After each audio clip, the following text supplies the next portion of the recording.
म यहाँको बिचमा मेरो परिचय दिएर म टिकाराम पौडेल, म सामाजिक राजनीति अभियन्ता पनि हो। यसमा हाम्रो कुनै राजनीति हिसाबले कुनै चाहिँ आग्रह कुनै विषय चाहिँ रहँदैन।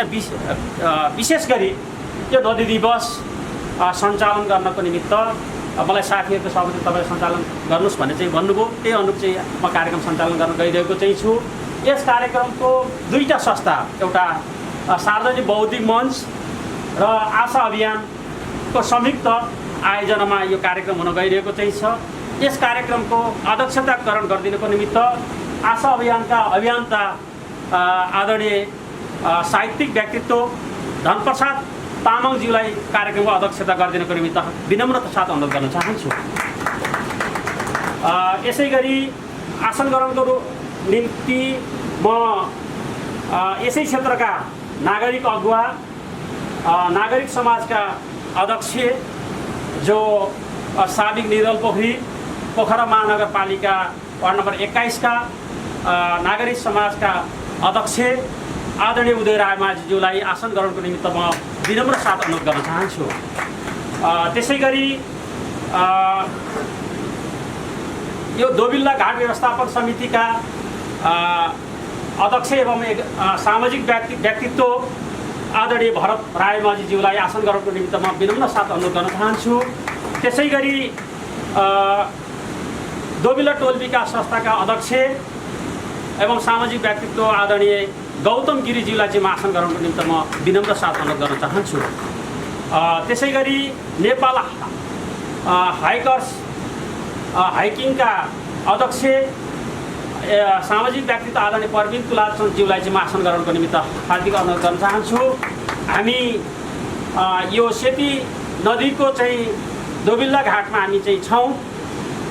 यसको केही करिब 2 किलोमिटर माथि एउटा पवित्र तीर्थस्थल चाहिँ छ, जो मन्दिर चाहिँ छ सिद्धेश्वर हरिहर मन्दिर, जसको महिमा असाध्य महत्त्वपूर्ण चाहिँ छ। मैले छोटो समयमा त्यसको महिमा गर्न सक्दिनँ। त्यसको पूर्व अध्यक्ष एवं पोखरा वृद्धाश्रमका आदरणीय सदस्य दीपक आचार्यज्यूलाई चाहिँ म आसन ग्रहणको निमित्त हार्दिक निवेदन गर्न चाहन्छु। त्यसै गरी हाम्रो एउटा यस्तो हस्ती जो यस क्षेत्रकै बहुचर्चित व्यक्तित्व हुनुहुन्छ, जो हाम्रो चाहिँ सबैको आदरणीय व्यक्तित्व पनि हुनुहुन्छ, आदरणीय दाजु दिलीप शेरचन्दज्यूलाई म आसन ग्रहणको निमित्त निवेदन गर्न चाहन्छु। त्यसै गरी नेपालको सबैभन्दा बहुचर्चित जुन पत्रिका हो जनादेशका पूर्व कार्यकारी सम्पादक राजु छेत्रीज्यूलाई पनि आसन ग्रहणको निमित्त म चाहिँ हार्दिक अनुरोध गर्न चाहन्छु। र हाम्रो बिचमा विशिष्ट व्यक्तित्वहरू चाहिँ हुनुहुन्छ, जो यस क्षेत्रका असाध्यै ऊर्जाशील युवा व्यक्तित्व, जो राजनीतिज्ञ चाहिँ हुनुहुन्छ, युवा पनि हुनुहुन्छ। यस क्षेत्रकै आशाको केन्द्र हेमबहादुर थापा पराजुलीज्यूलाई म आसन ग्रहणको निमित्त निवेदन गर्न चाहेँ। त्यसै गरी हाम्रो राजनीतिक अभिभावक जो करिब 4 दशकदेखि राजनीतिक आन्दोलनमा हुनुहुन्छ र सामाजिक व्यक्तित्व पनि हुनुहुन्छ, हामी सबैको अभिभावक हुनुहुन्छ, सम्मुख खाती परिवारज्यूलाई चाहिँ म चाहिँ आसन ग्रहणको निमित्त निवेदन गर्न चाहेँ। त्यसै गरी पोखराका युवा व्यवसायी आदरणीय व्यक्तित्व र राजनीतिक व्यक्तित्व हरि बास्तकोटीज्यूलाई पनि म आसन ग्रहणको निमित्त म हार्दिक निवेदन गर्न चाहन्छु। र हाम्रो बिचमा सुन्दर तामाङजी हुनुहुन्छ, उहाँ राजनीतिक व्यक्तित्व हुनुहुन्छ, उहाँलाई पनि म आसन ग्रहणको निमित्त म चाहिँ अनुरोध गर्न चाहेँ। त्यसै गरी यो सार्वजनिक बौद्धिक मञ्च जो आयोजक संस्थाका अभियन्ता हुनुहुन्छ दामोदर त्रिपाठीज्यूलाई चाहिँ म आसन ग्रहणको निमित्त निवेदन चाहिँ गर्न चाहिँ चाहेँ। हाम्रो बिचमा खोज मिडियाका आदरणीय पत्रकार मित्रहरू चाहिँ हुनुहुन्छ, गणेश बजार लामा र बहिनी रजनी तामाङलाई आसन ग्रहणको निमित्त म अनुरोध चाहिँ गर्न चाहिँ चाहेँ। तपाईँ हाम्रो नयाँ सोच अनि नयाँ खोज, समाजभित्र रहेका र बाहिर रहेका नयाँ कुराहरूको खोज। त्यसैले खोज मिडिया युट्युब च्यानललाई सब्स्क्राइब गर्नुहोस्, साथै छेउमा रहेको बेल आइकनलाई थिच्नुहोस्। खोज मिडियाबाट अपलोड भएको भिडियो सबैभन्दा अगाडि हेर्नको लागि खोज मिडिया च्यानलमा स्वागत छ। यो कार्यक्रमलाई म लामो नगरिकन कार्यक्रमको बारेमा, त्यसको औचित्यताको बारेमा, त्यसको महत्त्वको बारेमा र यहाँ सहभागी सबै मित्रहरूलाई स्वागत गरिदिनको निमित्त आयोजक संस्था सार्वजनिक बौद्धिक मञ्चका अभियन्ता आदरणीय बौद्धिक व्यक्तित्व दामोदर त्रिपाठीज्यूलाई चाहिँ यस कार्यक्रमको औचित्यताबारे चाहिँ प्रकाश पार्दिनको निमित्त म निवेदन गर्न चाहन्छु। धन्यवाद। सबैलाई नमस्कार। आदरणीय टिकाराम सर, एउटा लामो परिचय हाम्रो भएको छ र केही पृष्ठभूमिमा पनि सरले केही कुराहरू राखिसक्नु भएको छ। म त्यसलाई धेरै दोहोऱ्याउँदिनँ। म केही कुराहरू एउटा म चाहिँ मेरो पढाइको हिसाबले म चाहिँ मानवशास्त्रको विद्यार्थी हुँ। यसले चाहिँ मान्छेको समाज संस्कृति विकास कसरी भएर आयो यस्तो विषय अध्ययन गर्छ। त्यसको आधारमा मैले पढेको आधारमा नदीको महत्त्वका म 2-4वटा सन्दर्भहरू यहाँको बिचमा राख्छु र त्यसपछि चाहिँ हाम्रो यसको यो अन्तर्राष्ट्रिय नदी दिवस मनाउनुको महत्त्व आगामी दिनहरूमा के हुनसक्छ र कसरी अगाडि जान सकिन्छ भन्ने कुरामा पनि छोटो भनाइ चाहिँ म राख्न चाहन्छु। यो कार्यक्रमको पूर्व एउटा सुरुवाती क्रम। हामी सबैलाई थाहा भएकै कुरा हो, संसारमा जब मान्छेहरू चाहिँ यो फिरन्ते युगमा थियो, त्यति बेला खेतीपाती गर्दैन थियो, पशु लिएर हिँड्थ्यो, त्यति बेला मान्छेको सबैभन्दा ठुलो सम्पत्ति गाईहरू होइन, धेरै गाईका बथानहरू अथवा घोडाहरू ठाउँअनुसार होइन, यो जनावरहरू थिए। हामीले सायद हिन्दू संस्कृतिमा चाहिँ यो अश्वमेध यज्ञ गर्ने होइन अथवा चाहिँ त्यो गाई दान दिने चलन अहिले पनि छ नि, गाईको बारेमा काटा मार्ने हुने स्थिति छ नि त। यो के हो भने त्यो त्यति बेलाको जब आदि ढुङ्गे युगबाट मान्छे चाहिँ फिरन्ते युगबाट जब यो पशुहरू पालनतर्फ गयो, त्यति बेला त्यसको सबैभन्दा ठुलो सम्पत्ति यो पशुहरू थियो। अथवा त्यति बेलाको सभ्यताको एउटा चाहिँ विकासको त्यो चरणमा पशु चौपायाहरू चाहिँ धेरै महत्त्वपूर्ण थिए। तर समयक्रममा त्यो सभ्यता बदलियो। हामीले नदी सभ्यता अथवा खेती गरेर खाने सभ्यताको विकास भयो, संस्कृतिको। त्यसपछि संसारका र आजसम्मको युगमा आइपुग्दाखेरि वास्तवमा के छ भने समाजको आधारभूत एउटा उत्पादन जोडिएको भनेको के हो भने चौपाया त्यसको सहायक हो र खेती चाहिँ प्रधान हो। अन्न उत्पादन चाहिँ सबैभन्दा महत्त्वपूर्ण चाहिँ के छ भन्दाखेरि हाम्रो सांस्कृतिक अथवा सभ्यताको आधार। त्यो भइसकेपछि नदीको पानीको अत्यन्त ठुलो महत्त्व चाहिँ मानव जीवनमा, मानव समाजमा, मानव सभ्यतामा चाहिँ भएको हामी पाउँछौँ। त्यसपछि आजका हामी जति पनि देख्छौँ ठुला ठुला सभ्यताहरू आजसम्मका, अब आजभन्दा अबको युग चाहिँ अलिक फरक देखिँदैछ, त्यसले के हुन्छ भन्न सकिन्न। तर आजसम्मका जस्तै भारतको सभ्यता जुन गङ्गा किनारमा बन्यो, त्यस्तै चाहिँ तपाईँको चिनको चाहिँ वाङ्गो होइन, त्यो नदीमा चाहिँ बन्यो। त्यसरी संसारका हरेक सभ्यताहरू चाहिँ ठुला ठुला सभ्यताहरू नदी किनारमा बनेको छ। त्यसले पनि देखाउँछ कि नदी मान्छेको जीवनमा कति महत्त्वपूर्ण छ।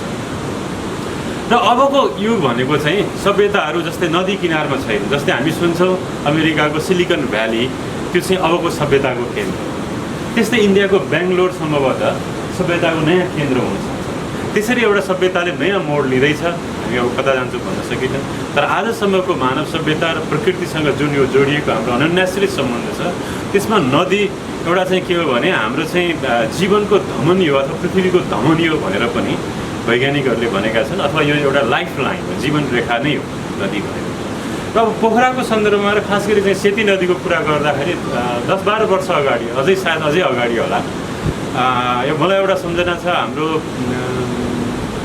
यो माछापुच्छ्रे, अहिलेको माछापुच्छ्रे गाउँपालिका र पोखरा महानगरको माथि त्यो सिमानामा पर्ने घाचोकनिर सायद एउटा त्यो जुन पछि चाहिँ तपाईँको बाढीले पनि लगेको थियो, पहिरो फुटेर त्यहाँ चाहिँ बिजुली निकाल्ने कुरा चलिरहेको थियो। त्यो बिजुली निकालिसकेपछि हेम्जाको पाहाड भएर बग्ने जति पनि सेती नदी थियो त्यो अब सुक्ने हुन्छ। त्यसपछि त्यहाँ सरकारवालाहरूको बिचमा छलफल हुँदाखेरि म भर्खरै एउटा मानवशास्त्र पढ्दै थिएँ एमएमा। म त्यति बेला अलिकति चाहिँ त्यो एउटा त्यसको सांस्कृतिक महत्त्व र मान्छेको दृष्टिकोणबाट नदीलाई हेर्ने हुँदा मैले त्यसको विरोध गरेँ। सुरुमा मान्छेहरूले चाहिँ यो विकास विरोधी जस्तो लाग्यो। तर के हो भने त्यो संस्कृति र जीवनसँग नदी कसरी जोडिएको छ भन्ने कुरालाई हामीले फेरि पनि भुल्दा रहेछौँ। यसो अलिकति पैसा तत्काल आम्दानी हुने होइन, त्यो केही रोजगारीको लोभ देखाइदिँदा बित्तिकै त्यसले अप्रत्यक्ष रूपमा दिएका कैयौँ रोजगारीहरू हामीले भुल्दा रहेछौँ। सेती नदी हामीले कल्पना गरौँ यसरी बगिरहेको पानी बगेन भने भोलि के हुन्छ। एथेन्समा अहिलेको नयाँ पुस्ताले नदी देख्दो रहेछ, तर एथेन्समा ठुल्ठुला 3-4वटा नदीहरू रहेछ होइन। त्यो संसारको एउटा पुरानो सभ्यतामा पर्छ अहिले आधुनिक सभ्यतामा। उनीहरूले के भन्छन् भन्दाखेरि चाहिँ यहाँका नदीहरूको हत्या भयो भनेर चाहिँ भन्दा रहेछन् त्यहाँको अभियन्ताहरू। सो यो के हो भने हामीलाई एउटा प्रकृतिसँग जोड्ने अरू सरसफाइ अहिलेको वातावरणको कुराहरू त यो छँदैछ, सँगसँगै यसको चाहिँ एउटा लामो एउटा सम्बन्ध हामीसँग रहिआएको छ सांस्कृतिक रूपमा, र जुन चाहिँ हामीले छुट्याउन सक्दैन। अब हामीले यो अन्तर्राष्ट्रिय नदी दिवस मनाएका छौँ, यो एउटा नयाँ जागरण सुरु भएको छ। यो नदी पानीसँग जोडिएर हेर्दाखेरि चाहिँ हामीले सिमसार दिवस पनि विभिन्न हजुरहरूले सुन्नुभएको होला। हाम्रो यो तालहरूलाई चाहिँ पोखराको सबै सिमसार क्षेत्रहरूलाई एउटा रामसारमा सूचीकृत पनि गरिएको छ। यो नदीलाई नै यसरी चाहिँ एउटा केन्द्रमा राखेर चाहिँ अवधारणाहरू पछिल्लो अवधारणा हो। धेरै पहिला चाहिँ यो अभियन्ताहरू त्यति जोडिएका थिएनन्। अब अहिले आउँदाखेरि के भयो भने वास्तवमा नदीको किनारमा एउटा नदीमा अत्यन्त धेरै स्रोतहरू जोडिएको छ, अनि नदी किनार फेरि त्यो बसोबासको लागि अत्यन्त जोखिमपूर्ण छ। स्रोतहरू जोडिएको हुनाले ठुला शक्ति सम्बन्धहरू अथवा चाहिँ स्वार्थहरू त्यहाँ जोडिएका हुन्छन् भने त्यहाँ बसोबास गर्ने मान्छेहरूको शक्ति अत्यन्त कम भएको हामी चाहिँ पाउँछौँ। र यसलाई चाहिँ एउटा नयाँ राजनीतिक एउटा नदीसँग जोडिएको नयाँ राजनीति पनि विकास भइरहेको छ। अहिले हामीले हेऱ्यौँ भने पोखरा महानगरसँगै पनि होइन विभिन्न ठाउँमा यो नदीजन्य पदार्थहरू निकाल्ने नाउँमा ठुला भ्रष्टाचारका कुराहरू होइन, त्यहाँ चाहिँ फेरि त्योसँगै चाहिँ ठुला विनाशका कुरा समाचारहरू हामीले सुनिरहेको पढिरहेका छौँ। त्यसकारण यो नदीलाई हामीले विभिन्न तरिकाले हेर्न सक्छौँ र यसका बारेमा हामीले विभिन्न अभियानहरूलाई पनि अगाडि बढाउन सक्छौँ।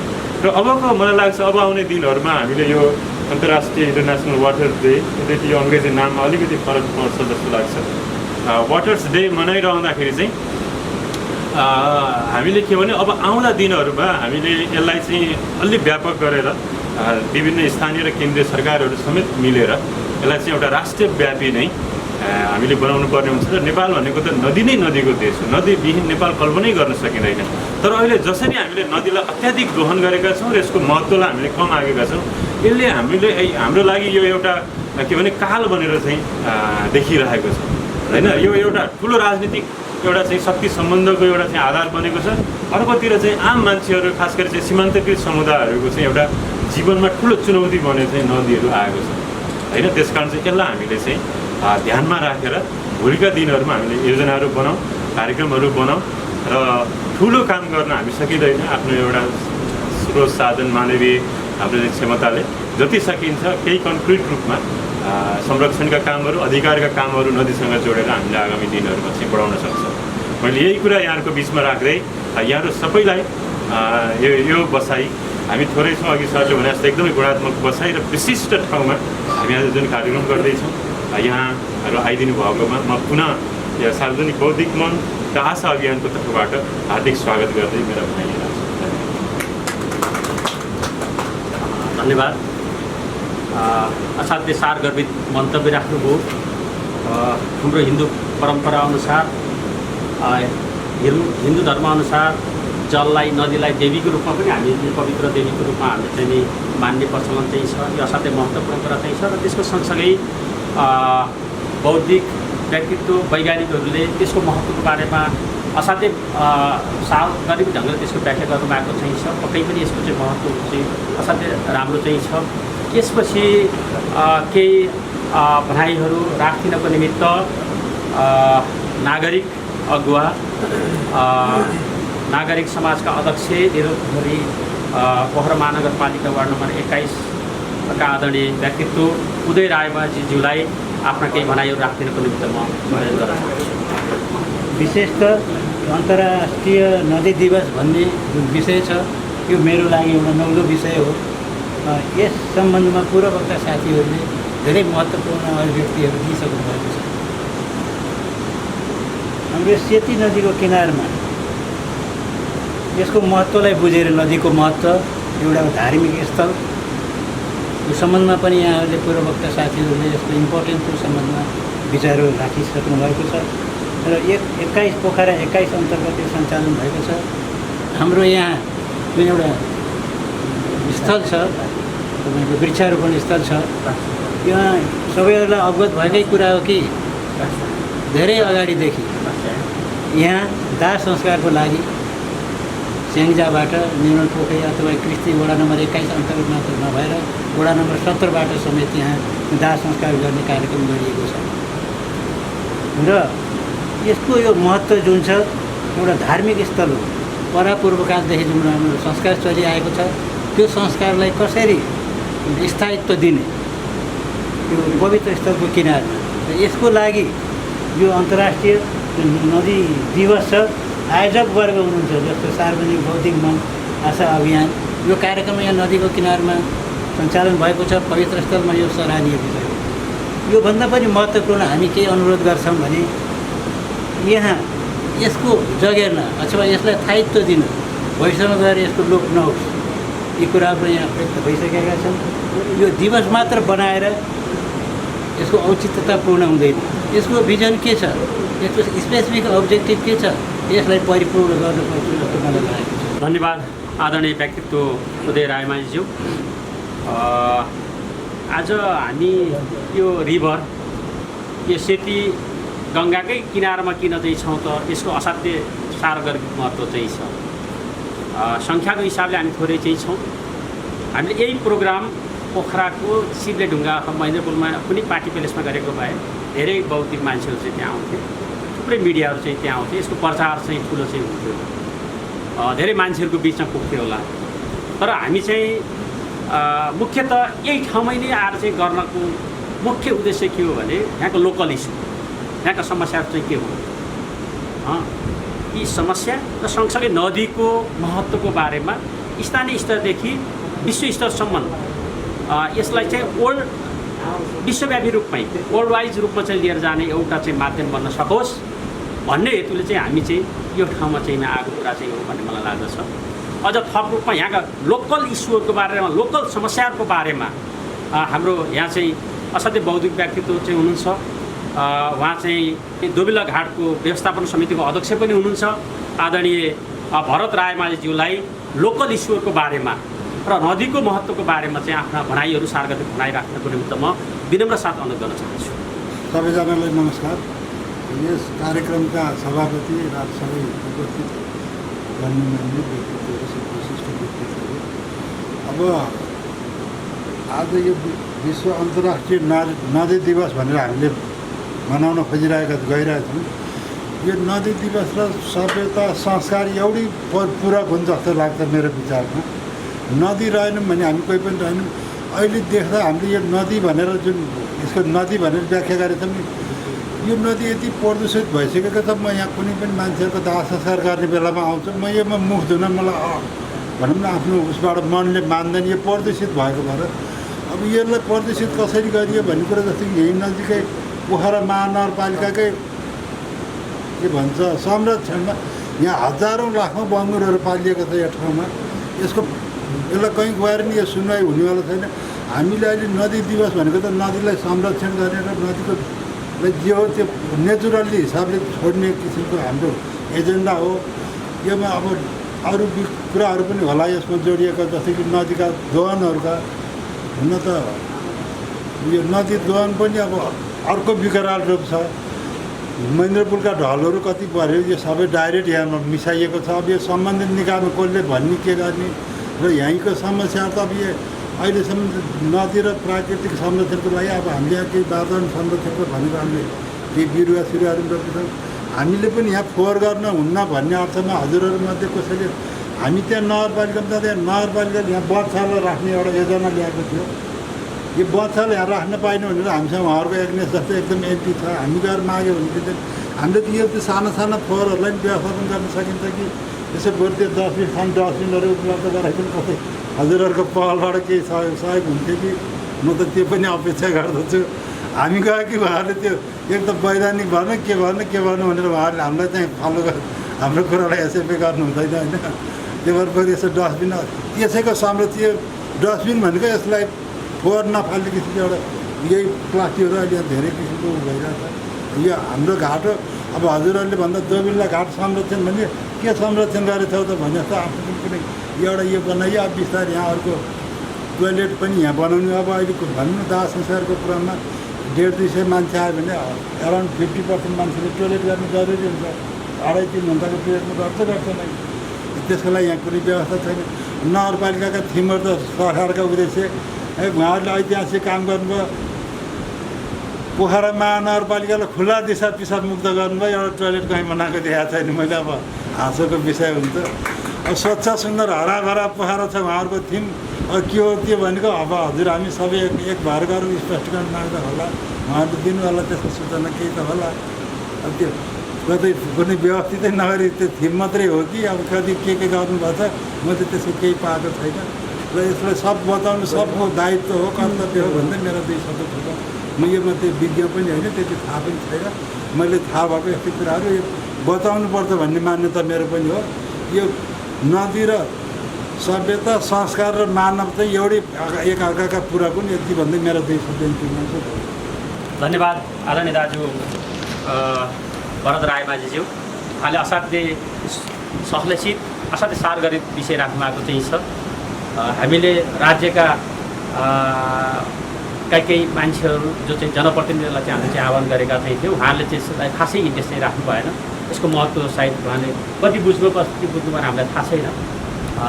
भावी दिनहरूमा जब यो मिडियाकरण हुन्छ, बौद्धिक फ्रम बिच यसको चाहिँ छलफल व्यापकता चाहिँ बढ्छ अनि त्यसपछि उहाँले पक्कै पनि त्यसको चाहिँ चासो लिनुहुने चाहिँ छ भन्ने लाग्दछ मलाई। यो विषय यति नै भनौँ। र यसपछि आफ्ना सारगर्भित मन्तव्य राख्नुको निमित्त सिद्धेश्वर हरिहर मन्दिरका पूर्व अध्यक्ष एवं पोखरा विद्राश्रमका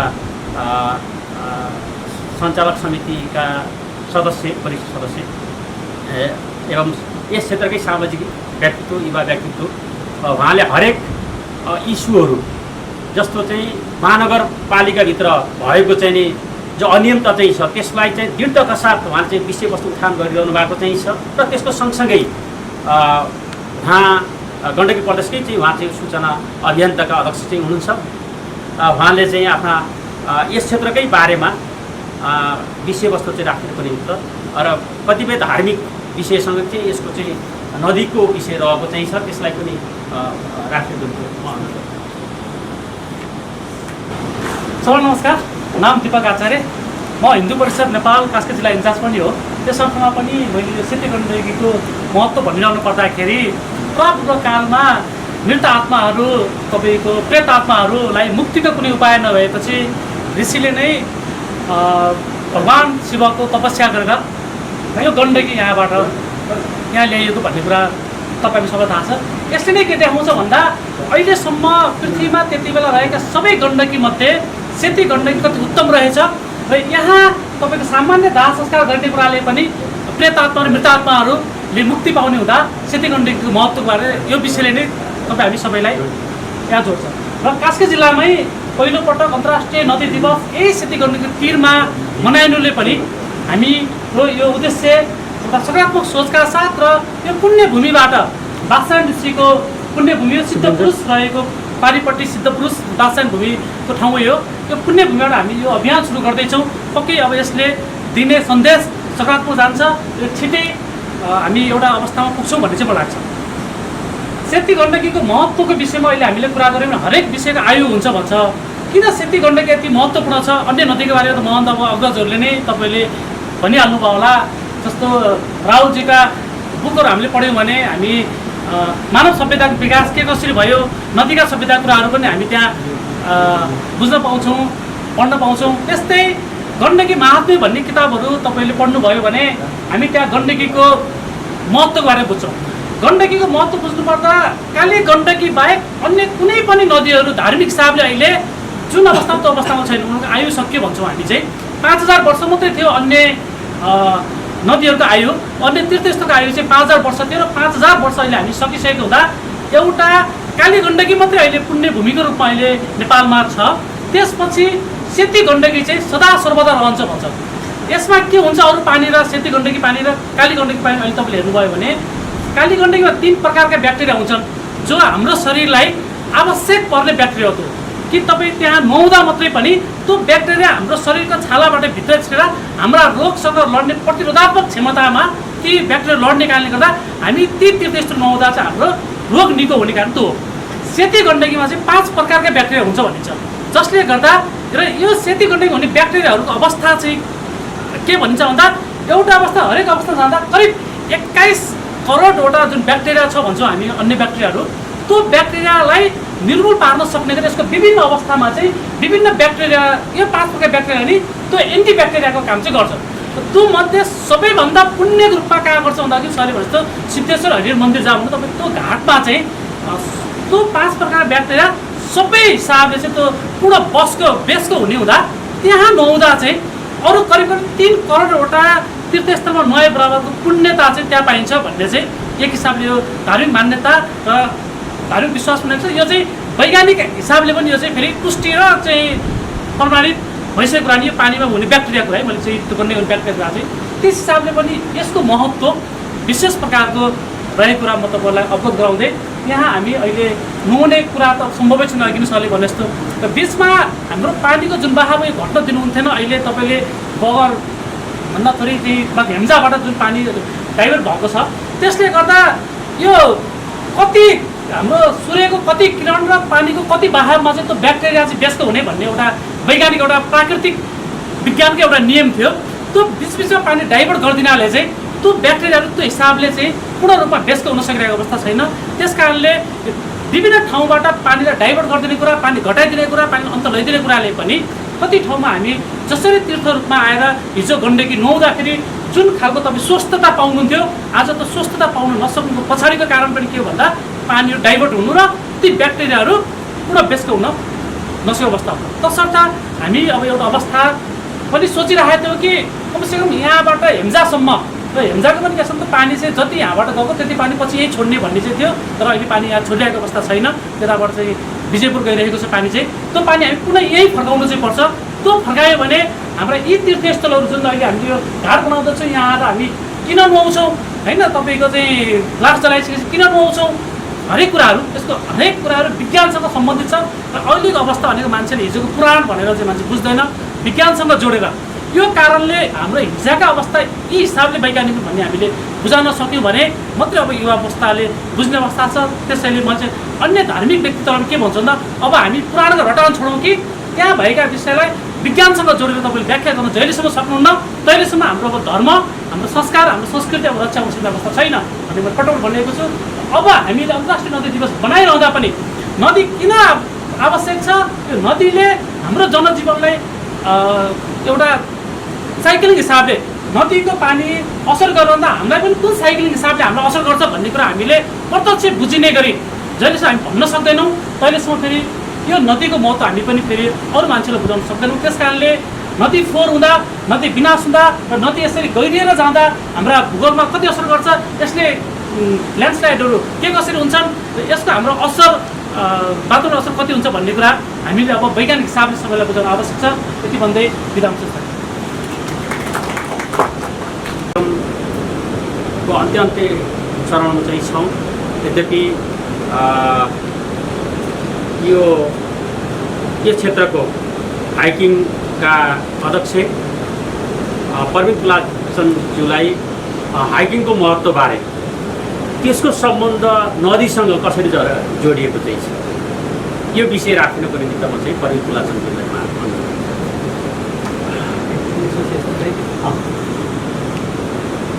धन्यवाद ठिकै छ। हाइकिङ एसोसिएसनको बारे थोरै भनिदिनु होला।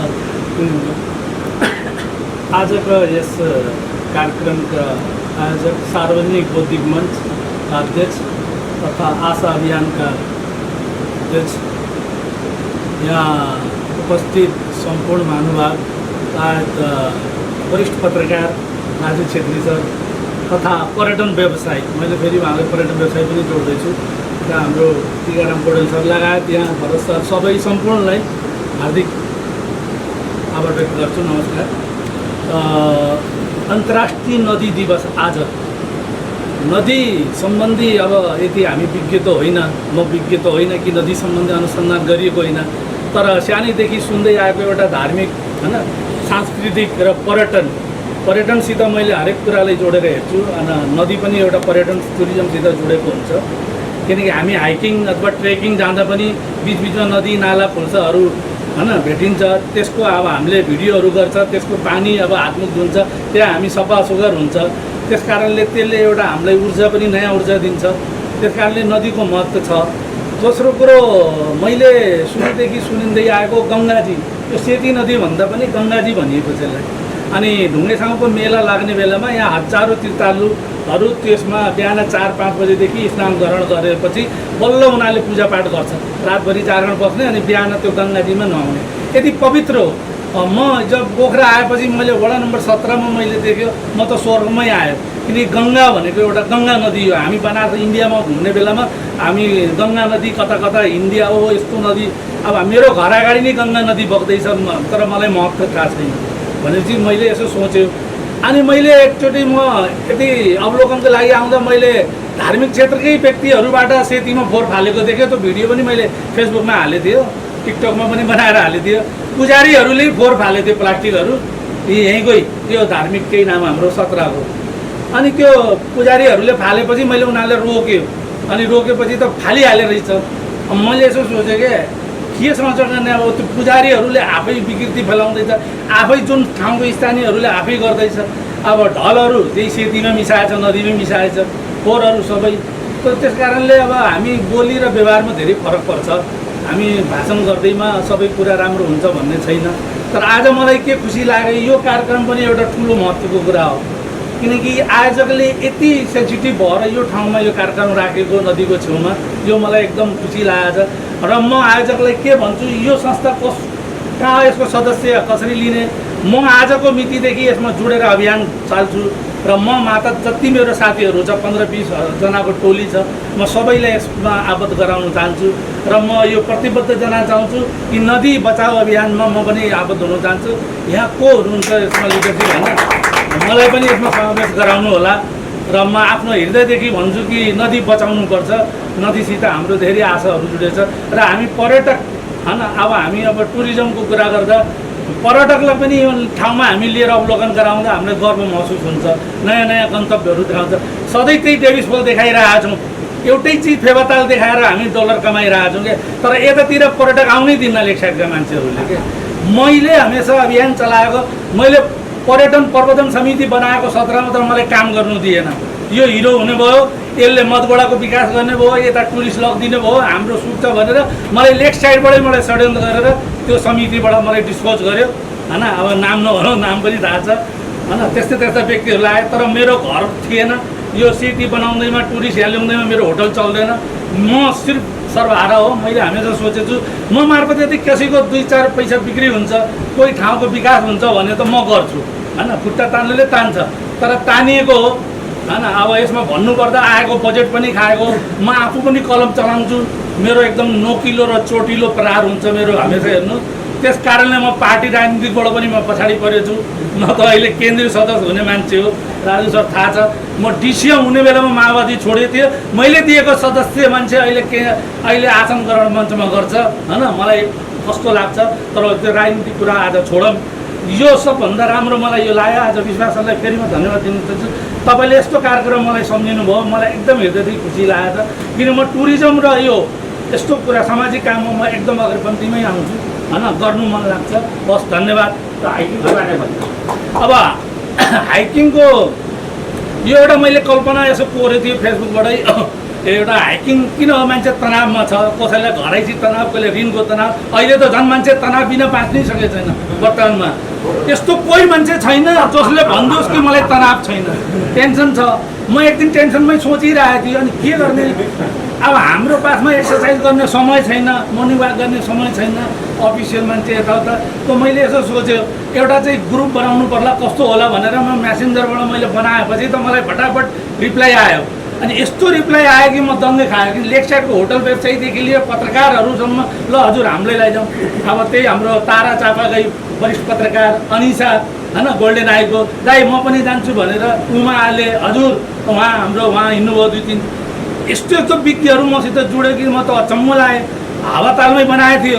ल अब तपाईँ अब अध्यक्ष तपाईँ नै बनिदिनु दाइ, तपाईँको भिजन हो भन्यो। म फेरि भिजन अलिअलि कता कता दिमाग दौडाउँछु यस्तो काममा, पैसा नकमाए पनि दिमाग चाहिँ दौडाउँछु। अनि त्यो अध्यक्ष म बनेपछि 8वटा 10वटा भाग गऱ्यो हामीले, 10 पार्ट 10 भयो। अहिले हामीसित दोस्रो छ। अब म फेरि मेरो साथीहरू त्यो हाइकमा यस्तो छ कि प्रवीण दाई नगए पनि अध्यक्ष बनाइ नि मानेर उनीहरूले लिडरसिप गरिरहेछ। म कति दिन गेप भयो, काठमाडौँ गयो 5-6 महिना, उनीहरूले चलाइरहेछ र हाम्रो पोस्ट पनि छ। हिजो एकजना हाम्रो समाजसेवी गुरुङ हो, अहिले म नाम सार्वजनिक गर्दैन, उहाँले हिजो 10,000 हामीलाई दिएछ मलाई। ल दाइ तपाईँको हाइकर कलरले 10,000, अब उसको हामी टी सर्ट अथवा जुत्ता अथवा केप बनाउँछु होइन, उसको नाम म पछि सार्वजनिक गर्ने हो। तर अहिले यो दर्ता भएको छैन। अनि यो हाइकर क्लब नेपाल भनेको अहिले फर्स्ट हाम्रै हो, अधिकारी कहीँ छैन। धेरैहरू लान्छन्, काठमाडौँमा छ, देशभरि छ, मान्छेहरू हाइकिङ जान्छन् आफ्नो तरिकाले, साथीहरू बिजनेसम्यानहरू गइरहेछन् के। तर विधिवत रूपले शुल्क उठाएर दर्ता गरेर एउटा नीति नियम बनाएर अहिलेसम्म कहीँ छैन। मेरो हो। अब मलाई साथीहरूले भनेछन् प्रवीण दाई तपाईँ नि अध्यक्ष बन्नुहोस् होइन, अनि तपाईँ नि चलाउनु भनेछन्। मैले होइन, अब उमेर पनि भयो, समय छैन, त्यसको लागि लाग्नुपर्छ, अर्को नयाँ लिडरसिप आऊ चलाऊ। अब म सोध्दैछु जस अब हाइकिङ यो महिनामा अन्तिम शनिबार हामी जान्छौँ। अब एकदम रमाइलो हुन्छ उसमा। हाम्रोमा कस्तो हुन्छ, योगा टिचरदेखि लिएर डक्टर, पत्रकार सबै टिम छ त्यसमा। अनि हामी पत्रकार मिडियासित हामी फेरि शुल्क लिँदैनौँ, किनकि उहाँहरूले न्युज कभर गरेपछि हामीले उहाँहरूलाई शुल्क लिँदैनौँ। अब यसरी काम चलिरहेछ। अनि अरूभन्दा पनि आजको यसैको कुरा गरौँ, अन्तर्राष्ट्रिय नदी दिवस। हस्, धन्यवाद। फेरि म आयोजकलाई फेरि हृदयदेखि धन्यवाद दिन्छु। असाध्यै रोचक प्रसङ्ग जोड्नुभयो प्रवीणजी, खुसी लाग्यो। उहाँ नयाँ चिजको चाहिँ आविष्कार चाहिँ गर्नुहुन्छ, मान्छेलाई चाहिँ नि मनोरञ्जन गर्नको निम्ति उहाँले चाहिँ धेरै चाहिँ सहयोगात्मक भूमिका निर्वाह गर्नु भएको छ। मानिसहरूलाई टेन्सन मुक्त कसरी चाहिँ गर्ने भन्ने उहाँको चाहिँ आइडिया असाध्यै राम्रो चाहिँ छ। उहाँ चाहिँ हाल अन्तर्राष्ट्रिय माउन्टेन म्युजियममा उहाँ चाहिँ कार्य चाहिँ हुनुहुन्छ। उहाँ चाहिँ लेखक पनि हो, पत्रकार पनि हो। उहाँलाई चाहिँ धेरै धेरै धन्यवाद चाहिँ छ। यसपछि आफ्ना असाध्य सारगर्भित मन्तव्य राखिदिनको निम्ति शालीन व्यक्तित्व, बौद्धिक व्यक्तित्व हाम्रो चाहिँ नि युवा नेता, उजासिल युवा नेता चाहिँ किरण साहबलाई चाहिँ किरण हेमबहादुर थापा पराजुली आमोजीलाई चाहिँ अध्यक्षज्यू सबैलाई नमस्कार। आज हामीले यो जुन अन्तर्राष्ट्रिय नदी दिवस मनाइरहेका छौँ, हामी यति मान्छे त खुबदेखि खुसी रमाइरहेछौँ। अर्को मान्छे कसरी हेर्दाखेरि चाहिँ यो एउटा मूर्खतापूर्ण काम जस्तो देखिएको छ होला जस्तो लाग्छ। किन मूर्खतापूर्ण काम भइरहेको छ भनेदेखि सरकारले चासो दिएको छैन, ठुलो अर्को मानवीय समुदायले चासो दिएको छैन, स्थानीय सरकारहरूले चासो दिएका छैनन्। हामी यतिका मान्छेहरू एउटा सानो यो घाटमा आएर नदी बचाउने कुरा गरिरहेका छौँ, पानीको स्वच्छताको कुरा गरिरहेका छौँ, हाम्रो सभ्यताको कुरा गरिरहेका छौँ, हाम्रो संस्कृतिको कुरा गरिरहेका छौँ। यो अर्थमा हाम्रो मूर्खतापूर्ण कार्य हो जस्तो पनि लाग्छ। त्यसलाई अर्को पाटोबाट हेर्ने हो भनेदेखि हामी सबैभन्दा बुद्धिमान काम पनि गरिरहेका छौँ कि अर्को पाटोबाट हेर्दाखेरि हाम्रो जीवनसँग जोडिएको छ नदी, हाम्रो सभ्यतासँग जोडिएको छ, हाम्रो संस्कृतिसँग जोडिएको छ, हाम्रो अर्थतन्त्रसँग जोडिएको छ। र नदी नजोडिएको हाम्रो जीवनको कुनै भाग, कुनै नदी बिना हाम्रो जीवनको कुनै पनि जीवन पद्धति अगाडि बढ्न सक्दैन। यो विषयमा सरकार संवेदनशील हुन सकेन। यो विषयमा हाम्रा सरोकारवाला निकायहरू चाहिँ त्यो विषयमा चासो राख्न छोडे। पर्यटन व्यवसायसँग अथवा पर्यटनसँग सम्बद्ध निकायहरू चाहिँ यो विषयमा चासो राखिरहेका छैनन्। नागरिक समाज यो विषयमा चासो राखेको छैन। विभिन्न राष्ट्रिय, अन्तर्राष्ट्रिय सरकारी र गैर सरकारी संस्थाहरू यो बारेमा चासो राखिरहेका छैनन्। तर भविष्यको लागि, यो मुलुकको लागि, हाम्रो जीवनको लागि, हाम्रो सभ्यताको लागि र हाम्रो जीवन पद्धतिलाई ठिक ढङ्गले चलाउनको लागि नदी बचाउनुपर्छ भनेर हामी यति मान्छेहरूले भनिरहेका छौँ भनेदेखि अर्को अङ्गतिर हेर्दाखेरि हामी सबैभन्दा यो मुलुकका बुद्धिमानी मान्छे अथवा बुद्धिको बिर्को उगार्ने मान्छे पो हौँ कि जस्तो पनि देखिएको छ। म अलिकति के कुरामा यहाँहरूको ध्यान आकर्षण गराउन चाहन्छु भनेदेखि हामी दोबिल्लामा यो सेती नदीको तटमा यति मान्छेहरू उपस्थित भएका छौँ। यसको महत्त्व के हो? हामी यहाँ उपस्थित भएर हामीले दिन खोजेको सन्देश के हो? आज नदीको महत्त्व, नदीको विषय, नदी संरक्षणको विषय हाम्रो मात्रै विषय होइन, दोबिल्लाको मात्रै विषय होइन, नेपालको मात्रै विषय होइन, यो अन्तर्राष्ट्रिय विषय बनेको छ। विश्वभरिका सबै अब विकसित र विकासोन्मुख राष्ट्रहरूले नदीसँग सम्बन्धित यसको संरक्षण गर्नुपर्छ, यसको दिगो उपयोग गर्नुपर्छ भनेर भनिरहेका छन् भनेदेखि हामीले हाम्रो स्थानीय इस्युहरूलाई, हाम्रो राष्ट्रिय इस्युहरूलाई अन्तर्राष्ट्रिय इस्युसँग, हाम्रो स्थानीय मुद्दालाई अन्तर्राष्ट्रिय मुद्दासँग जोड्ने काम गरिरहेका छौँ। हामी यतिका मान्छेहरू आज सानो झोलुङ्गे पुल अथवा एउटा फड्के बनिरहेका छौँ। भोलि हामीले सुरु गरेको यो पुल बन्ने, हाम्रो स्थानीय मुद्दालाई अन्तर्राष्ट्रिय मुद्दासँग जोड्ने पुल बन्ने अभियानमा अरू थुप्रै मान्छेहरू थपिनेछन् र एकदम स्पष्ट देखिने हाम्रो सरकार र अन्तर्राष्ट्रिय सरकारहरूलाई देखिने हिसाबले जोड्ने एउटा अभियान हुनेछ र यो आजको पहिलो पाइलो हो। 1000 माइलको बाटो हिँड्दाखेरि पनि पहिलो पाइलो भनेको एक पाइलो हुन्छ। त्यो एक पाइलो अगाडि चाल्ने मान्छेहरू हामी हौँ। त्यसैले हामी सबैले आफैलाई धन्यवाद दिउँ र आफैलाई खुसी दिएर एक प्रकार ताली बजाउँ। हामी त्यो पहिलो पाइलो हिँड्ने मान्छेहरू हौँ। हामी सचेत मान्छेहरूले के कुरामा जागरुक गराउनुपर्छ भनेदेखि हाम्रो सिस्टममा पोलिटिकल पार्टीहरूले राष्ट्र चलाउँछन्, चुनाव जित्नेले मत दिएकोले चलाउँछन्। अब धेरै कुरा हेर्दै धेरै कुरा अवलोकन गर्दै अब राजनीतिक पार्टीहरूको वातावरण सम्बन्धी धारणा के हो, वातावरणलाई कसरी उपयोग गर्ने नीति बनाएको छ, त्यसको नदी सम्बन्धी धारणा के हो, नदीलाई कसरी जीवन उपयोगी बनाउँछ र कसरी दिगो ढङ्गले प्रयोग गर्ने कुरा बनाएको छ। त्यो राजनीतिक पार्टीको घोषणापत्रमा, आफ्नो चुनावी घोषणापत्रमा, उसको प्रतिबद्धता पत्रमा र उसको विधानमा वातावरण संरक्षण, नदी संरक्षण र यसको दिगो उपयोग र स्थानीय जनताहरूको, स्थानीय सरोकारहरूको त्यसमा ग्यारेन्टी हुने किसिमको कुरा हुन्छ कि हुँदैन, त्यो विषयमा मान्छेले अध्ययन गरेर मात्रै त्यो पार्टीलाई भोट दिने किसिमको एउटा त्यो जागरण, त्यो दबाब र त्यो उत्साहको वातावरण हामीले सञ्चार गर्नुपर्छ। आज थोरै मान्छेहरूले दोबिल्ला घाटबाट यसको उद्घोष गरिएको छ। यो हाम्रो मात्रै नभएर सिङ्गो राष्ट्रको, सिङ्गो मुलुकको र विश्वको सरोकारको विषय हो। यो सरोकारको विषयमा हाम्रो स्थानीय मुद्दा र अन्तर्राष्ट्रिय मुद्दालाई जोडौँ र अगाडि बढौँ। यसले के छ भन्दाखेरि आज हामीले चालेको पहिलो पाइलाले दीर्घकालीन हिसाबमा हाम्रो मुलुकलाई, हाम्रो छोरा नातिहरूलाई र यो क्षेत्रकै भविष्यलाई चाहिँ अगाडि बढाउन सक्छ। त्यो अर्थमा यो अन्तर्राष्ट्रिय नदी दिवस मनाउनुको महत्त्व हुन्छ भन्ने मलाई लाग्छ। यति नै कुरा राख्ने, धन्यवाद, नमस्कार। हामी कार्यक्रमको अन्तिम चरणमा चाहिँ छौँ। धन्यवाद। उहाँले असाध्यै महत्त्वपूर्ण चाहिँ विषय हो जस्तो चाहिँ राख्नु छ। यहाँ सहभागी मित्रहरूले हामी सबैभन्दा पनि राजुका चाहिँ नि 2 शब्द चाहिँ नसुनिकन यो नदीले, यो गङ्गाजीले चाहिँ तपाईँको चाहिँ पवित्र हुँदैन भन्ने कुरा चाहिँ सबैको मनमा चाहिँ त्यो चाहिँ भएको चाहिँ मैले महसुस चाहिँ गरेँ। हाम्रो चाहिँ वास्तवमै यो मुलुक परिवर्तनको निमित्त असाध्यै महत्त्वपूर्ण भूमिका निर्वाह गर्ने एउटा जिउँदो शहीद पनि, जसले जनयुद्धताका जेल बेकर चाहिँ गर्यो। कयौँ पटक सेनाले उहाँको हातलाई पटक भाँचेको चाहिँ छ। त्यस्तो एउटा जिउँदो शहीद जसले मुलुक परिवर्तनको निमित्त असाध्यै महत्त्वपूर्ण भूमिका निर्वाह गर्यो। युद्धको अवस्थामा उहाँले आफ्नो साहित्यिक क्षेत्रलाई असाध्यै मेहनतका साथ निरन्तरता चाहिँ दिनुभयो र मुलुक परिवर्तनको निमित्त महत्त्वपूर्ण भूमिका निर्वाह गर्नुभयो। त्यस्तो व्यक्तित्व चाहिँ हुनुहुन्छ राजु छेत्री, जसलाई मेघबहादुर छेत्री भने चाहिँ उहाँको वास्तविक नाम थियो। उहाँले आफ्नो सार्वजनिक मन्तव्य राख्ने। नमस्कार सबैलाई। यो विषय मेरो जानकारीको विषय चाहिँ म यो विषयमा त्यति धेरै ज्ञान राख्दिनँ।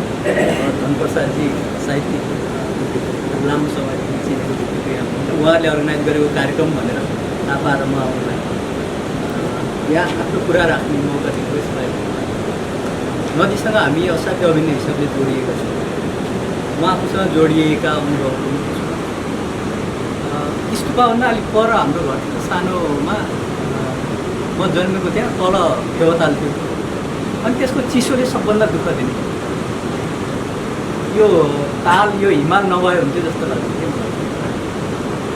किनभने त्यो हाम्रो जीवन हाम्रो गरिबीलाई उपहास गरिरहेको यहाँको नदी नाला यहाँको दालतलाको अनि पछिबाट अलि लामो समय हामी जनयुद्धमा भयो जनयुद्धको पत्रकारिता भयो त्यसपछि म आमा बित्नुभयो गत सालमा म केही तीर्थहरू आमा लिएर गएँ कलकत्ताभन्दा अलि तल गङ्गा सागर हजारौँ मानिस देखेको अब म 2-3 चोटि आफै चाहिँ बनारस गएँ त्यहाँ गङ्गा अनि हरिद्वार ऋषिकेश नि म 2-3 चोटि गएँ मतलब नदीसँग कहीँ न कहीँ मानिसहरूको भावनात्मक र अभिव्यक्त भएको एउटा सम्बन्ध छ यो मान्छेको जीवनसँग जोडिएको पहल हो यो मानिसको जीवन प्रकृति मानिसको जीवनभन्दा अलग कुरै होइन योसँगको संरक्षण हाम्रो दायित्वको कुरा हो तर दायित्वबाट विमुख हामी किन भइरहेछौँ मैले सुरुमा भने देवताल वा हिमाल देखेर मलाई चाहिँ एकदम क्या नमजा लाग्थ्यो किन मसँग प्रशस्त कपडा थिएन नि त्यो बेला चिसो हुन्थ्यो चप्पल हुँदैन थियो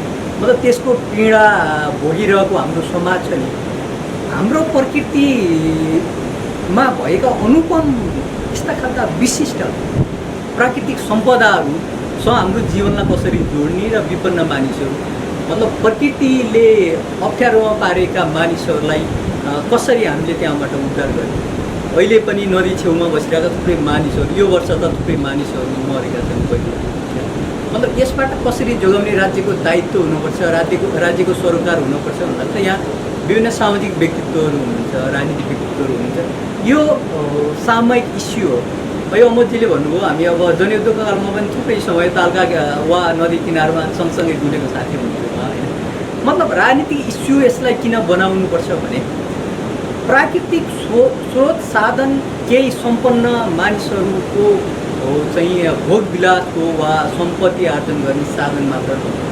गरिबहरूको खास गरेर विपन्न मानिसहरूको जीविकाको उपार्जनको साधन पनि भन्नुहोस् र हाम्रा प्राकृतिक स्रोत साधनहरू म बचपनमा हुँदाखेरि मैले यो ताल वा हिमाल यहाँ नभइदिएको त्यहाँ हुन्थ्यो भने जस्तो फिलिङ नहोस् म पछिल्लोचोटि मुस्ताङ घुमेर आएँ मुस्ताङका मानिसहरू जाडो छल्न चिसो छल्न पोखरामा छेउमा मेरो घरको छेउमा स्कुल बनाएको छ चिसो छल्नको लागि मेरो गाउँमा आउँछ अब तपाईँहरूमध्ये धेरैले थाहा छ मुस्ताङबाट आएका थुप्रै मानिसहरू हाम्रा बाहरूका मितहरू हुनुहुन्छ हाम्रा आमाहरूका मितिनीहरू हुनुहुन्छ त्यो उहाँहरूलाई परेको बाध्यता हो प्रकृतिले सिर्जना गरिदिएको बाध्यता हो र उहाँहरू जाडो छल्नको लागि अहिले पनि तपाईँहरूलाई थाहा छ पल्लो मुस्ताङबाट थुप्रै मानिसहरू तल्लो मुस्ताङ वा पोखरामा जान्छ मतलब प्रकृतिले आम मानिसहरू खास गरेर विपन्न वा सीमान्तकृत मानिसहरूको जीवनमा जुन खालको पीडा थोपरेको छ यसको अध्ययन गरेर सरकारवाला निकायहरूले राज्यसँग यो विषयमा प्रश्नहरू जोडेर तिनका समाधानहरू तिनका समस्या समाधानहरू गर्नको लागि एउटा पहल गरौँ र यो अभियान खास गरेर चाहिँ सार्वजनिक बौद्धिक मञ्च र आशा अभियानले यसको लागि बौद्धिक पहल गरोस् यसको लागि हामी सँगै साथमा रहनेछौँ भन्ने विश्वास व्यक्त गर्छु। हस् धन्यवाद। धन्यवाद। साथै महत्त्वपूर्ण बनाइराख्नुभयो उहाँले पक्कै पनि शीतलता प्रदान चाहिँ गरेको चाहिँ छ। यसपछि हामी कार्यक्रमको अन्तिम चरणमा चाहिँ छौँ। अन्य साथीहरू कोही त्यस्तो केही जिज्ञासा भए चाहिँ छ केही छ कसैको केही छैन ठिक छ। यो कार्यक्रमको हामी अन्तिम चरणमा चाहिँ छौँ। हामीसँग आशा अभियानका अभियन्ता साहित्यिक व्यक्तित्व सामाजिक एवं राजनीतिक बौद्धिक व्यक्तित्व धनप्रसाद तामाङज्यूलाई आफ्ना सारगर्भित मन्तव्य चाहिँ यस कार्यक्रमको समापन गरिदिनुको निम्ति म विनम्र साथ अनुरोध गर्न चाहेँ र कार्यक्रमको दौरानमा केही त्रुटि भएको भए यहाँ सबैले चाहिँ मलाई केही छ। हामी यो नदी बचाओ अभियानमा हामी सबै लागौँ एकजुट चाहिँ हो। जसरी हिन्दुस्तानमा नर्मदा बचाओ आन्दोलनमा लाखौँ मान्छेहरू लागेका चाहिँ थिए त्यसरी नै यो नेपालमा जुन नदीलाई जुन दोहन गर्ने जो काम भइरहेको चाहिँ छ त्यसको अन्त्य चाहिँ गरौँ। विशेष गरी अहिले पछिल्लो चरणमा नदीलाई डाइभर्ट गर्ने चाहिँ काम भइरहेको चाहिँ छ। यसले अन्त्यमा आफ्नो बाटो आफै रोज्ने चाहिँ यसलाई दोहोन होइन यसको संरक्षण गरौँ। यही विषयवस्तु चाहिँ राख्दै आजको यस कार्यक्रमलाई आफ्ना सार्वजनिक मन्तव्यसहित समापन गरिदिनको निमित्त म हाम्रो साहित्यिक व्यक्तित्व धनप्रसाद तामाङजीलाई अनुरोध गर्न चाहे। म पनि बिदा भएँ।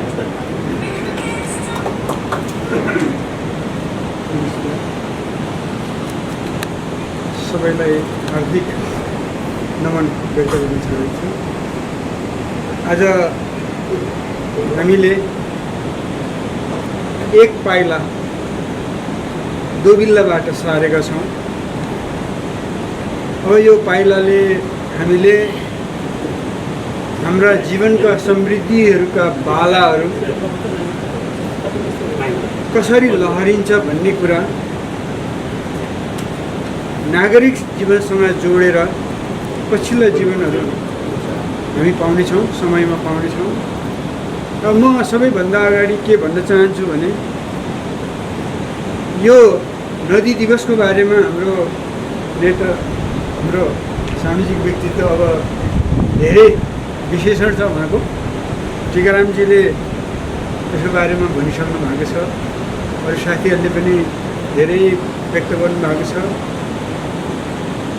यो वास्तवमा नदी तटमा बस्ने जनताले जीवन रक्षाको लागि गरेको लडाइँबाट स्थापित भएको ठुलो लडाइँ लड्ने क्रममा 1997बाट यो लडाइँ सुरु भएको। यो हामी 23औँमा, कसैले यसलाई 23औँ भन्छ, कसैले 22औँ भन्छ, खास गरी 22औँ भनेर हामीले यसलाई मानेका छौँ। यो ब्राजिलबाट सुरु गरियो। त्यसपछि अहिले यो आन्दोलनको रूप विस्तार हुने क्रममा सबैभन्दा ठुलो लाभांश चाहिँ भारतको जनताले यसलाई चाहिँ लियो। अहिले भारतमा ठुलो नदी बचाऊ भन्ने आन्दोलनमा भारतीय जनता चाहिँ नदी बचाऊ आन्दोलनमा चाहिँ उठेको छ। त्यो आन्दोलनको सिको, त्यो आन्दोलनको सकारात्मक सिकाइहरू नेपाली जनताले गर्नुपर्छ। त्यसो त नेपालमा नदीको सन्दर्भमा आन्दोलन नभएको होइन। तपाईँहरूको, हामीहरूको सबैको अगाडि महाकालीको लडाइँ जारी छ। तर त्यो आन्दोलन राजनीतिक आन्दोलनमा गयो, सपाट वैचारिक रूपले निर्दिष्ट आन्दोलनमा गयो। स्थानीय जनता त्यहाँ जोडिएन। नागरिकले आफ्नो स्वतःसहित, अपनत्वसहित, स्वामित्वसहित त्यो लडाइँलाई जोडेन। यसकारण अहिले राजनीतिक पार्टी, राजनीति चाहिँ असफल भएको छ। यही घुमाउरो बाटोलाई अर्को ढङ्गले समाजलाई चलाउनेहरूले उपयोग र दुरुपयोग गरेको छ।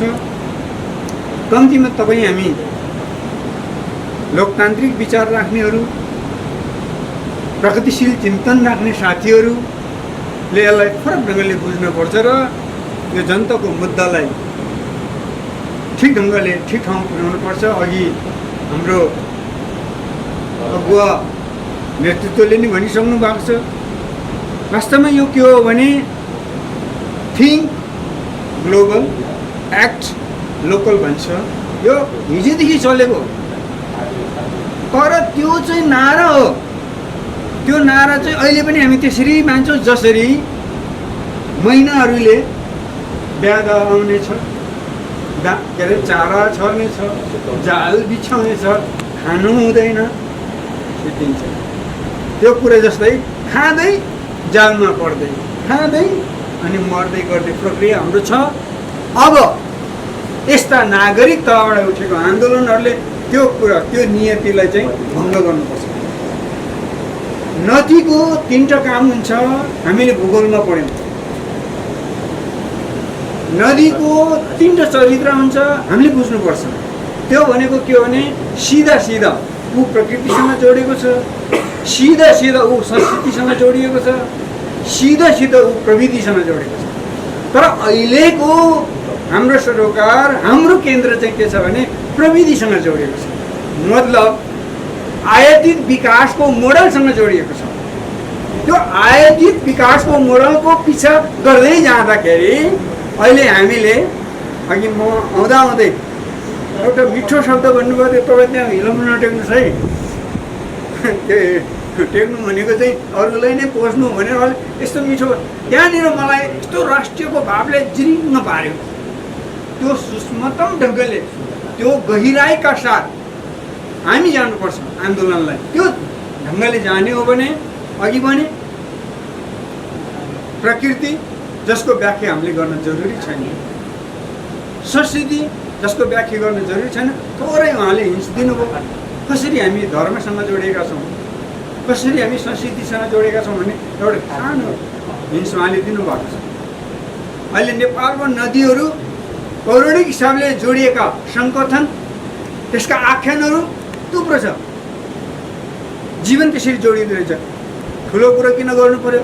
हामीले पढिरहेको साहित्य महाभारतलाई हेर्नुहोस्, एउटा गङ्गा को इतिहास हो। त्यो सबै अन्तमा लडाइँ लड्दै जाँदाखेरि सङ्गीन लडाइँ लड्ने बेलामा पनि गङ्गाको उपस्थिति हुन्छ र युद्ध सकेपछि शान्ति पर्वमा पनि शान्तिको के तपाईँको गङ्गाको उपस्थिति हुन्छ भने मतलब त्यसलाई एउटा मानवीकरण गरेर नदीको त्यो आख्यान यसरी लेखिएको छ। त्यो मात्र एउटा हिन्दू शास्त्रमा मात्र होइन, अन्य शास्त्रमा पनि लेखिएको छ जो एक्सपोज भएको छैन।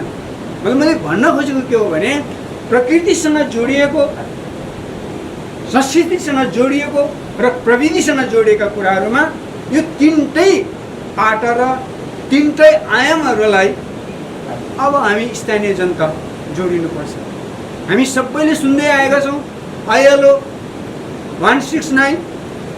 ILO 169 ले के भनेको छ?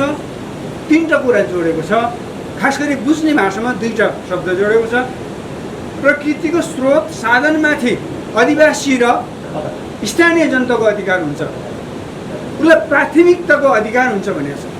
त्यो हो भने यहाँ यो नदीलाई नियन्त्रण गरिरहँदाखेरि, यो नदीको दोहन गरिरहँदाखेरि, यो नदीबाट हामीले यो नदीको अधिकतम दोहनको कारणले सिर्जिने प्रदूषणका अथवा दूषितको जुन शिकार हुने स्थिति छ त्यो सबैलाई खोज्दाखेरि स्थानीय जनताले आफ्नो हिस्सा खोज्ने कि नखोज्ने हो। यही कुरासँग चाहिँ आज जोडिएको छ। त्यही कुरालाई ILO-ले भनेको छ। त्यसकारण दोबिल्लामा त्यहाँ जग्गा कटान भएको कुरा हामीले देखिरहेका छौँ। कति जग्गा कटान भयो र यही दोबिल्लामा यो नदी वास्तवमा सधैँ सबै पुस्ता र सन्ततिको लागि स्वच्छ र समृद्ध सेती, हामीले यो नारा लिएर जानुपर्ने हुन्छ। तर यो नारा लिएर जाँदाखेरि आशा अभियानले यो बोकेर सधैँ बोकेर हिँड्न सक्दैन। यो सार्वजनिक बौद्धिक मञ्चले यो सिधै बोकेर हिँड्न सक्दैन। मात्र यहाँ के हो भने स्थानीय समुदायले यो मेरो सम्पदा हो, यो मेरो निधि हो, यसमाथि मेरो पूर्णाधिकार छ, यसलाई मैले कसरी चाहिँ एक्सपोज गर्ने र त्यसबाट मैले कसरी चाहिँ लाभांश लिने भन्ने कुरो त आज जोड्नु पर्यो। हो त्यो जोड्ने कुरामा मेरो आग्रह के छ भने, हाम्रो आग्रह के छ भने, हामी सबैको आग्रह के छ भने आज यो सेतीसँग जोडेर, यो दोबिल्लाको भूभागसँग जोडेर एउटा समिति बन्नुपर्छ। यो समिति आज बन्नुपर्छ भन्ने होइन, हामी त एउटा विषयवस्तु प्रस्तुत गर्ने हो। तर यहाँहरूको त्यो तहसम्मको एउटा सोच, त्यो तहसम्म एउटा निष्कर्ष लिएर गइदिनु भयो भने हामी सँगसँगै हुनेछौँ, हामी सँगसँगै हुनेछौँ, यो अगाडि बढ्न सक्नेछौँ। अब नदी सभ्यताको बारेमा अघि यहाँ उहाँले भन्नुभयो हाइकिङको कुरा गर्दाखेरि त्योभन्दा अगाडिको कुरा बडा मार्मिक रूपले उहाँले व्यक्त गर्नुभयो। साँच्चै उहाँ चाहिँ एउटा मलाई पत्रकार भन्दा पनि साहित्यकार जस्तो लाग्यो उहाँको शब्द सुन्दाखेरि, छुने गरी। तर त्यो शब्दमा कुनै बनावटी छैन, यो मान्छेले सिप हालेको भन्ने होइन, सोचा रूपमा व्यक्त गरे जस्तो, तर मुटुबाट मुटुलाई नै छुने खालको शब्दहरू उहाँले व्यक्त गर्नुभयो। र यस्ता मान्छेहरू जो साधारण भएर बस्छ, देख्दा काँस फुलेको छ, तर काँस फुल्दाखेरि त्यहाँ जीवनका जैविक तत्त्वहरू के छ भन्ने कुरो चाहिँ त्यहाँ फुलिसकेपछि त्यसलाई लिएपछि थाहा हुन्छ। तपाईँलाई म भनिदिउँ, यो काँसको एउटा पात महमा भोटेर हरियाले टोकेको बेलामा औषधि नगरेर त्यो हालिदिनुहोस्, त्यो स्याप्पै जान्छ। तर देख्दाखेरि एउटा काँस हो, उहाँ पनि एउटा काँस हो, तर त्यो काँसभित्रको जीवत्व जैविक तत्त्व हामीले पाएका छौँ। त्यसबाट यस्ता तत्त्व यस्तो निधिहरू त्यो मानवीय सम्पदाहरू प्राकृतिक सम्पदाहरू हामीले चाहिँ आफ्नो बनाउनुपर्छ। आफ्नो बनाउने कुरामा नदीको कुरा छ। यो नदीको कुरामा मैले अलि लामो कुरा गरेँ यहाँहरूको बिच, माफी चाहन्छु। छोटो के भन्न चाहन्छु भने अन्तमा अब हामीले नागरिक आन्दोलनको सुरुवात गर्ने कि नगर्ने, आजको दिनसम्म नागरिक आन्दोलन सुरु भएको छैन। अब यो आन्दोलन सुरु गर्ने कि नगर्ने भन्ने प्रश्न यस्ता सन्दर्भहरूले उठाउनु पर्छ। त यस्तो सङ्घ संस्थाहरू आइरहन्छन् फेरि, किनभने प्रोजेक्ट चलाउने होइन, के अरे डलर पचाउने पनि आउँछ। तर हामी त्योसँग जोडिएको भन्दा पनि अधिकारसँग जोडिएको प्रश्नलाई अगाडि बढाउनुपर्छ।